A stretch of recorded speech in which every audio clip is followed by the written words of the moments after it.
ठंडी में किन ले छौरी के कम्मल रात भर गरम रही है गे। ई ठंडी में किन ले छौरी के कम्मल रात भर गरम रही है गे। कि रात भर गरम रही है गे, कि रात भर गरम रही है गे। कि सुती है भोरे हो तो भिनसर दोनों चढ़ल रही है गे। ई ठंडी में किन ले छौरी के कम्मल रात भर गरम रही है गे।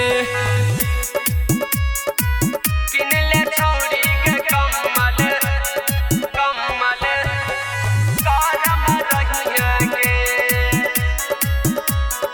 गरम रही है गे।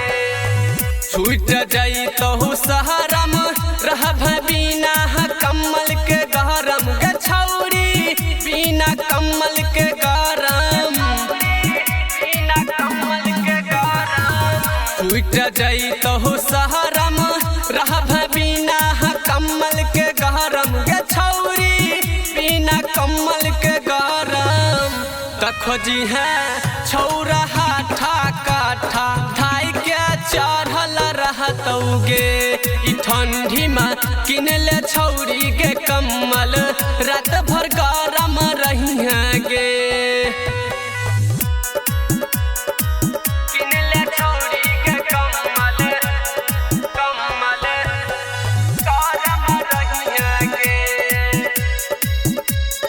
गरम रही है गे।